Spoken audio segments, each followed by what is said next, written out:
c'est la question du dosage. Attendez, madame. Alors, la question de dosage. Voilà le micro qui arrive. Voilà, avec le micro, le dosage. Bon, ben justement, parce qu'il y a les moments où on est témoin de se faire reprendre par les choses extérieures, enfin nos choses à nous, notre circonférence à nous, et gna gna gna gna gna gna. Et ces allers-retours de dosage sont délicats à gérer, je trouve. Enfin, gérer, j'aime pas, je trouve pas le mot, je voudrais autre chose, mais j'aime pas. Et j'ai pas trouvé. Je vis une frustration déplaisante à le constater et une impuissance, pas totale, mais Alors, une insatisfaction de moi-même. Voilà. Alors, est-ce que tout le monde a compris la question? Oui, j'imagine, hein, elle était posée très clairement, merci beaucoup. Non, mais très clairement, et je pense qu'on voit bien, parce qu'on est tous, on fait tous partie du même club, de ceux qui, oui, je viens de suivre une retraite, et oui, pas de problème, je vais être tourné vers aussi la présence de Dieu qui m'attend, etc., etc. Sauf que très vite, ben voilà, on reprend, on se met à retourner en orbite autour de nous-mêmes. Ok. Alors, en vous écoutant, il me venait quand même une chose, c'est que le Seigneur est bon et met sur notre route des personnes qui nous aident à faire ce passage sans cesse, qui sont nos prochains. C'est-à-dire que nos prochains, on peut les voir comme ennuyeux, casse-pieds, etc., mais on peut les voir aussi, merci Seigneur de mettre sur notre route des sacrements de ta présence. Vous voyez, quand Jésus nous dit « Ce que vous aurez fait au plus petit d'entre les miens, c'est pas moi que vous l'avez fait », eh bien précisément, il met sur notre route des hommes et des femmes et des enfants et tout ça, qui nous aident à nous décentrer de nous-mêmes. Le véritable amour passe par un décentrement de soi, sinon on reste bloqué dans notre égoïsme. Mais vous faites tous l'expérience dans la vie familiale, dans la vie conjugale, dans la vie amicale, etc. Heureusement qu'on est, je dirais, happé par toutes ces sollicitations de nos prochains pour sortir un peu du renfermement sur moi et le souci de moi-même, et l'homme, etc., vous voyez. Et du coup, le prochain est celui qui va m'aider à sortir de moi, oui, c'est ça, de ce narcissisme, de cet individualisme et tout ça. Et du coup, là, le lien, c'est là où on peut facilement, il est un visage de Christ. Et donc, vous voyez, il m'oriente, il m'aiguille. Déjà, il m'a fait sortir de moi-même, et il peut aussi m'aiguiller vers le Christ. Ne serait-ce que parce que, précisément, c'est quelqu'un qui me casse les pieds, ou quelqu'un avec lequel il y a plein de tensions, etc., etc. Seigneur, écoute, j'ai pas envie d'exploser, de lui rentrer dedans, j'ai absolument besoin de toi, viens m'aider. Et vous voyez que, comme naturellement, il m'a mis en lien avec le Seigneur. C'est un peu ce qui me vient, vous voyez, comme... heureusement, vous voyez, si on vivait seul sur une île déserte, alors là, il n'y aurait pas de route alternative. Hein. Soit moi et moi seul, et toujours moi, et je serais prisonnier de ce souci tyrannique, vous voyez, de mon moi. Ou alors, je basculerais dans la vie du Chartreux. Mais heureusement, on a à côté de nous ce frère, cette sœur, qui est aussi une occasion de sortir de moi.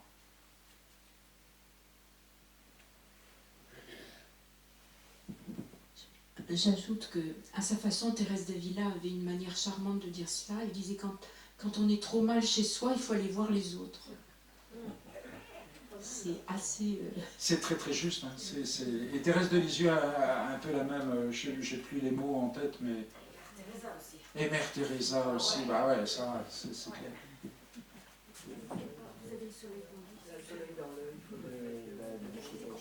Oui, non, non, mais ça vous inquiétez pas, merci. Je vais juste me déplacer un peu.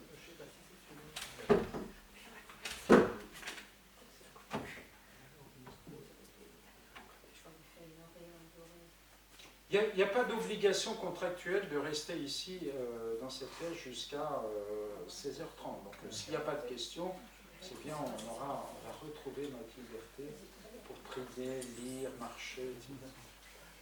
Si je peux me permettre, moi, ce qui m'a permis de faire cette rencontre à l'intérieur, c'est justement de m'éloigner des autres. C'est pour ça que je... Oui, alors d'accord. C'est là où je dis... Oui. C'est là où je sais plus... Bah, oui, c'est-à-dire qu'il peut y avoir, vous voyez, je répète, je dis que mon objection, en fait, je ne veux pas faire objection, mais c'est que ce qui m'a justement permis de rencontrer ce dont il a parlé à l'intérieur de moi, c'est justement en m'éloignant des autres, en acceptant d'être seul, tranquille et d'écouter. Et quand je continue, eh ben je rentre dans la difficulté que j'ai présentée.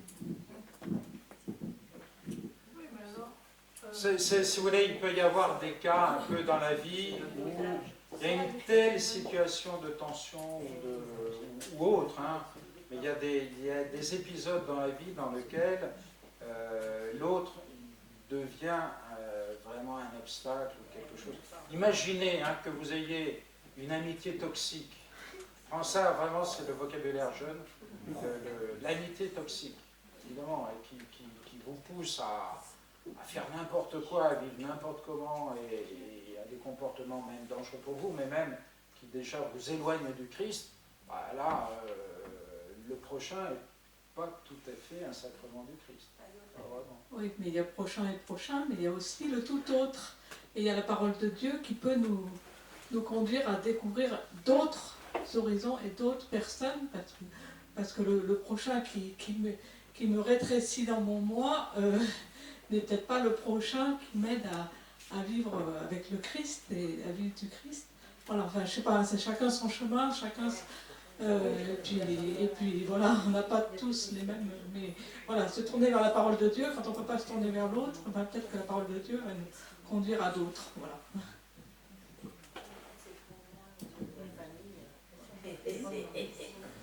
Ça fait penser aux ermites qui sont restés pendant des années seuls avec Dieu et après ils se sont tournés vers les autres. Oui. Je pensais aux ermites qui sont passés peut-être 10-20 ans seuls, comme Séraphine de Sarov par exemple, et ça, à force d'être tournés vers Dieu, Dieu les a transformés totalement et ils sont devenus totalement tournés vers les autres. Bien qu'ermites, dès que quelqu'un venait les voir, eh bien, ils répondaient, ils étaient totalement tournés vers l'autre. Ils voyaient Dieu dans l'autre. Ça, c'est les ermites qui ont réussi. Non, mais merci de ce que vous dites parce que c'est vraiment important, mais malheureusement, il y a aussi des ermites qui étaient imbuvables. C'est vrai, quand vous lisez les récits des pères du désert, il y a... non, mais c'est pour dire que la vie d'ermite, c'est un sacré défi. Ça donne la plus belle sainteté à un saint Séraphine de Sarov, un saint Antoine, il sort dans le récit de la vie de saint Antoine, il sort de son ermitage où il est resté des années, et alors tout le monde toute la foule qui le voit sortir de l'ermitage alors qu'il est resté reclus pendant je sais plus, c'est de l'ordre d'une petite trentaine d'années, voit un homme transfiguré. D'abord ils sont bluffés parce qu'il n'a pas vieilli, il n'a ni engraissé, ni c'est pas un squelette non plus qui sort, enfin bref, tout le monde et surtout, quand on lit le texte, c'est un peu comme un autre Christ. Donc vous voyez, il s'est passé pendant toutes ces années d'ermitage pour lui une transformation magnifique. Mais il y a aussi des ermites qui sont qui sortent, et ça le récit des Pères du désert le disent, précisément parce qu'ils sont ressortis, qu'ils sont restés pendant des années avec eux-mêmes, et ça ne donne pas les meilleurs résultats, quoi.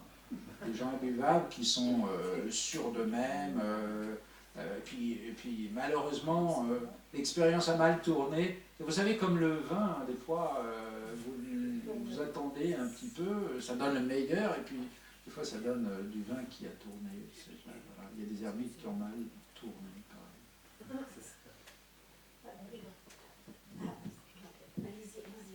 Allez-y. Non, c'est impressionnant ça. Je vais dire, voilà.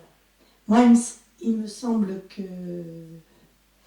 comment je dis ça, s'il arrive d'être gavé par soi-même ou gavé par les autres, c'est qu'il y a un truc qui ne va pas, il faut s'asseoir et se poser des questions. Moi, ça m'est arrivé plein de fois, je suis maintenant, mais voilà. Et je me rends compte que la solution, c'est se faire aider. Et puis, vraiment revenir à s'accrocher vous savez, s'accrocher au bon Dieu, essayer de se réajuster, essayer de remettre enfin, au niveau de l'horizon, au niveau de l'adoration, les sacrements, enfin voilà, mais se faire aider. Parce que si on est gavé par les autres, il y a un truc, voilà, il faut rectifier, et ça, tout seul, on n'y arrive pas. Et si on est gavé par soi-même, c'est pareil.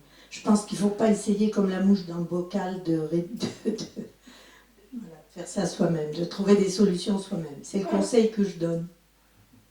Même si le bon Dieu, le Saint-Esprit est là, on l'appelle, mais il faut avoir l'humilité de se faire aider. Je pense que c'est important, il me semble.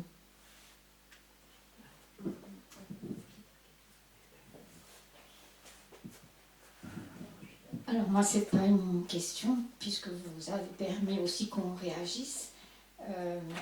Je voulais vous faire part de quelque chose qui m'a touchée, c'est que vous avez commencé cette journée en nous disant merci à nous. Et en ça, vous avez complètement bouleversé les codes, parce que si vous voulez nous dire merci, il fallait attendre la fin, comme tout bon conférencier. Vous avez commencé par là. Et j'avoue que je vois toujours pas bien en quoi vous avez un merci à nous dire. Par contre, que nous, on ait un merci à vous dire, et on l'avait déjà ce matin en arrivant, et je pense qu'on l'a encore plus ce soir en partant. Donc, c'était juste merci. Merci. La journée n'est pas finie quand même. Hein. La journée n'est pas finie, mais vous voyez, c'était pas une formule, c'était pas une sorte de captatio benevolentia ou de truc facile. Non, enfin, je me rends compte, nous nous rendons compte tous, c'est ça qui est paradoxal, c'est à la fin d'une journée comme celle-ci, vous voyez. On dit, ah, ça m'a fait du bien, et qu'est-ce que je suis contente de l'avoir vécu, très bien. Mais n'empêche, pour retrouver la prochaine, ça va être la croix et la galère, j'imagine. Et c'est coûteux, vous voyez. Et c'est vrai que de prendre comme c'est une journée où on se dit, t'es fou de t'arrêter, attends, t'as plein de choses à faire, et puis si tu t'arrêtes, ça va s'accumuler pendant ce temps-là, et quand tu vas rentrer, tu vas trouver plein de choses à faire, et l'illusion, vous voyez, que finalement, non, on peut continuer avec ce rythme. C'est un vrai merci et très sincère de vous dire, ben voilà, vous le faites, vous, aujourd'hui, et moi qui ai un peu de mal à le faire, vous m'entraînez, vous voyez. Vous m'encouragez à faire pareil. Et moi, ça m'a rappelé aussi quelque chose qu'on sait tous, mais peut-être on ne met pas toujours en pratique, l'importance de dire merci le plus souvent possible à ceux qu'on aime. Et puis aussi, c'est que, vous voyez, en préparant, alors c'est ça c'est l'avantage des prêtres, ceux qui sont là me confirmeront, j'imagine, c'est que, en fait, c'était un vieux prêtre qui m'avait dit ça, qui m'avait dit, si tu veux préparer une homélie, eh ben, il faut que tu sois le premier touché par ton homélie. C'est-à-dire que vraiment tu aies entendu la parole de Dieu et donc médité la parole de Dieu pour que d'abord elle te touche, qu'elle parvienne jusqu'à ton cœur et à cet endroit où justement ton cœur a besoin d'être guéri, ou d'être éclairé, ou d'être mis en mouvement, ou d'être, vous voyez, ébranlé. Et là, tu pourras parler. Et vous voyez, c'est de se dire, à cause de l'appel, voilà, il va falloir donner un enseignement à la journée du 25 novembre, eh bien, je me remets comme vous, et avant vous, simplement chronologiquement, à l'écoute de la parole de Dieu et de ce qu'elle me dit. Donc, vous avez été l'occasion vivante, si vous voulez, pour moi, de me mettre à l'écoute de la parole, et de même que vous faites ça maintenant. Moi, ce que j'ai entendu aussi, c'est comment notre amour-propre est un obstacle à nos chemins.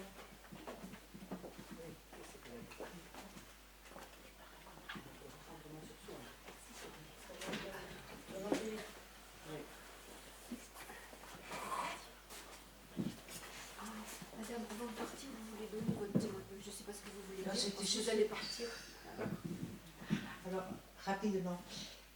Quand vous parliez, j'avais à l'esprit Marthe et Marie. Et je me disais que dans notre vie, dans une vie de femme, peut-être un peu plus, c'est assez clivé. Il y a des moments où on est plus Marthe et des moments où on est plus Marie. Et alors je me demandais s'il y avait... Qu'est-ce qu'on pouvait mettre en équilibre quand on ne peut pas être Marie? Est-ce qu'on peut équilibrer l'horizon qu'on ne pourra pas mettre quand on est mari dans notre activité de Marthe? Voilà. C'est peut-être un peu compliqué. C'est bon. Si vous devez filer, n'hésitez pas. Hein. On voit à contrat vos avis. Alors, justement, il me semble que par rapport à ça, ce qui nous sauve, c'est que ce n'est pas un équilibre à trouver, vous voyez. On ne fonctionne pas, vous voyez, en alternatif, tantôt off, tantôt on, tantôt Marthe, tantôt Marie, mais que, en fait, il s'agit de retrouver ce qui est commun aux deux, ou ce que Marthe avait un peu perdu, mais qui faisait que, en étant Marthe, elle pouvait être dans la même situation de fond que Marie, vous voyez. On peut être en plein dans l'activité, on peut être en plein recueillement dans une chapelle, et d'un côté comme de l'autre, être avec Dieu, devant lui, en sa présence. C'est pour ça le marche en ma présence, c'est pas seulement marche en ma présence quand tu es bien assis sagement ou sur un prie-dieu dans une chapelle. C'est marche en ma présence, Thérèse d'Avila dirait, quand tu es au milieu de tes marmites. Pas moins. Hein? Avec tes marmites, tu peux être présent exactement comme Marie l'était au pied de Jésus. Ce n'est pas une question... oui, Marthe, le problème de Marthe, ce n'était pas qu'elle était au milieu de ses marmites. Le problème de Marthe, c'était que tout avait disparu devant, vous voyez, c'est pour ça l'activisme et la fièvre de l'activité, vous voyez. Il n'y avait plus, finalement, on aurait eu envie de poser la question à Marthe, mais Marthe, finalement, tout ce que tu fais là, toute ton activité, elle est pour quoi? Elle est pour qui? Elle est pour quoi? C'est quoi, vous voyez, je vais dire encore les choses autrement. On a des activités... des fois, c'est un des problèmes, vous voyez, dans notre activité, que de perdre le sens de notre activité, le but, vous voyez. Finalement, je fais ça pourquoi? Vous voyez, je vais prendre un exemple qui va peut-être vous parler. Des fois, vous avez... Alors, avec un très très bon sentiment, le père de famille qui va travailler comme un fou pour pouvoir offrir une semaine de vacances à sa famille. Alors, Med, à 5000 km, on va prendre l'avion, on va passer une semaine. Bon, évidemment, ça coûte très cher. Et donc, pour pouvoir offrir ça à sa famille, il va rentrer tous les soirs à 22h, quand tout le monde sera déjà en train de dormir ou juste avant de s'endormir. Vous voyez l'intention. L'intention, c'est de pouvoir offrir à sa famille une semaine de vie rêvée. Mais peut-être que finalement, la famille pourrait lui renvoyer la question, mais tu sais, préférer que tu sois tous les soirs présent à la maison en rentrant plus tôt, fait rien si on gagne moins d'argent. S'il y a moins d'argent et si on n'a pas cette semaine que tu rêves de nous offrir au Club Med, ce qui nous intéresse, c'est toi, ta présence au milieu de nous. Donc voyez des fois comment le but de cet homme qui est de faire un super cadeau à sa famille parce qu'il l'aime et qu'il a envie de donner de la joie à ses enfants, à son épouse, etc., comment des fois le but ultime est perdu de vue, quoi. C'est un peu ça avec Marthe. Marthe, finalement, tu veux quoi? Non, Marthe, je veux dire, il est midi, il faut bien qu'il mange tout Et le temps. je suis bien d'accord, mais Marthe, je ne sais pas, on n'était pas présents, mais peut-être que Marthe, elle a voulu en rajouter, vous voyez, et que depuis le matin, 5 heures du matin, elle te rajoute les petits plats dans les grands et qu'elle te fait une décoration de la table et de la maison, truc sensationnel, mais attends, peut-être que Jésus, plutôt que...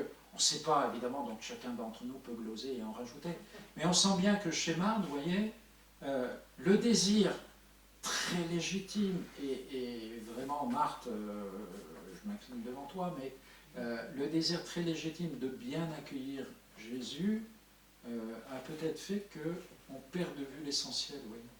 Je pense que c'est ça un peu que Jésus... En tout cas, il me semble que c'est ça le cœur du message de l'Évangile. Puis elle ne serait pas dans le perfectionnisme aussi. Ben, il ne faut pas trop l'accabler parce que c'est trop facile. Parce que quand même, Jésus ne débarque pas seul. Hein. Il y a 12 gaillards avec lui. Donc, tu parles d'un cadeau, quoi. Moi, Jésus, je veux bien t'accueillir, mais attends, il y a tous les copains qui débarquent. La réponse de Jésus dit tout. La meilleure part... Tu t'inquiètes,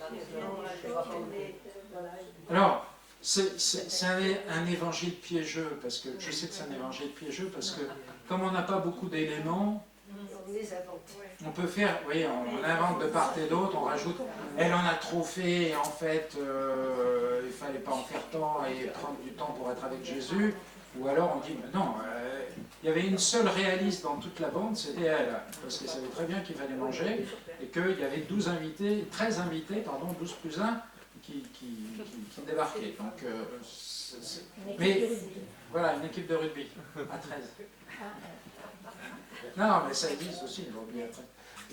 Mais vous voyez, si on veut garder, si vous voulez, ce qui me semble être vraiment la leçon de l'Évangile, c'est qu'on soit Marthe, qu'on soit Marie, et on est tous alternativement l'un et l'autre. Rassurons-nous, ce qui est le cœur de la chose, on peut le vivre avec la blouse de travail et le tablier de cuisine de Marthe, comme aussi bien Marie sur son prie-Dieu. Ce qui est important, c'est, vous voyez, en toute occasion, on peut s'unir avec le Seigneur et marcher en sa présence. Alors, la petite condition, c'est dans un cas comme dans l'autre. Hein. Finalement, de plus être, vous voyez, en référentiel à nous-mêmes, à nos soucis, etc., mais en référentiel, c'est pas facile, hein, à celui qui trouve ses délices à être parmi les enfants des hommes, et qui nous dit, si seulement tu pensais un petit peu à moi et au fait que je suis heureux d'être avec toi. Et puis, ça ne nous empêche pas de continuer notre travail, oui. Mais des petits moments où on se remet dans le bon sens, clac, et puis voilà, ensuite on travaille. C'est pas, là, vous avez compris, hein, marcher en la présence de Dieu, c'est pas être comme une sorte d'allumé, c'est là un mystico allumé au milieu de vous, vous dites, mais attends, t'es où là? T'as les pieds posés sur terre, et le boulot, il faudrait que ça avance. Ah ben non, je suis en train de prier, tu comprends, non, c'est pas ça. Ce que je trouvais intéressant dans Béthanie, c'est que Jésus aimait aller à Béthanie. Oui. C'est cette phrase que je trouve extraordinaire. Oui. Qu'est-ce que Jésus aime venir dans ma Béthanie? Oui. Et puis ce qui est touchant, c'est... Alors non seulement il aimait venir à Béthanie, mais même la dernière semaine, il y va encore plus parce qu'il y trouve... Enfin, c'est quand même le Fils de Dieu en personne a trouvé, et là autant auprès de Lazare que de Marie et que de Marthe, hein, auprès de ses trois amis, il a trouvé le réconfort. Tout fils de Dieu qu'il était, il a été sensible à ce réconfort, peut-être exprimé à travers les petits plats de Marie, de Marthe, et les attentions qu'elle avait pour lui. Enfin, donc,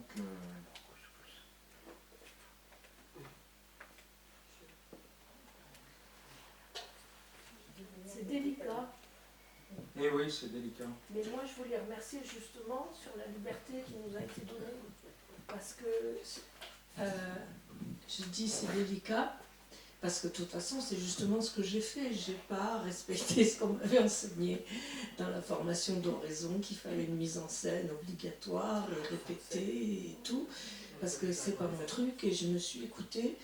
Et donc, je vois bien que cette délicatesse dans le cœur qu'il faut trouver entre ce qu'il y a à faire et ce qu'il y a à être dans la relation, et doit participer de nous-mêmes, et qu'on est tous différents.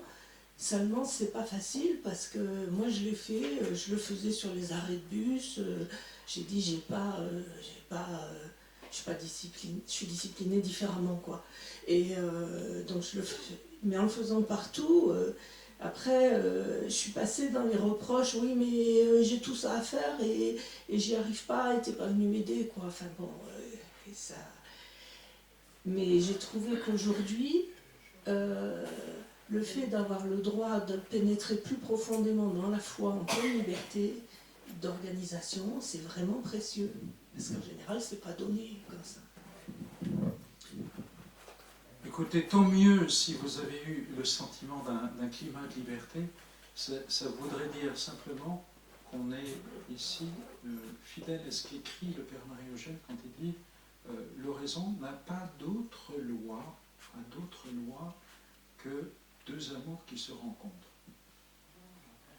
Pas d'autre loi que ça, que deux amours qui se rencontrent. Aucun d'entre vous, j'imagine, ne retrouve de très bons amis, et a fortiori son conjoint, avec le scénario des choses à mettre en place. Alors d'abord, il faut qu'on fasse ça, ensuite ça, et ensuite ça, et ensuite ça, et ensuite ça. Évidemment, hein, on n'a pas comme ça un script à suivre ligne par ligne. Et l'amitié, et même quand c'est une amitié forte, accepte même, et ça fait partie du simple fait de s'asseoir auprès de son ami et de rester en silence. Et c'est là aussi où on voit une vie de couple. Alors je ne parle pas d'un silence d'absence d'amour qui n'est plus, hein, mais on peut être en silence avec l'autre et sans se croire obligé d'alimenter, sinon il y a malaise, non? Voilà. Et avec la joie d'être avec celui dont on est un très bon ami ou une très bonne amie, et voilà, d'être avec lui par moment sans rien dire, et on est heureux d'être ensemble, tout simplement. À cette liberté-là.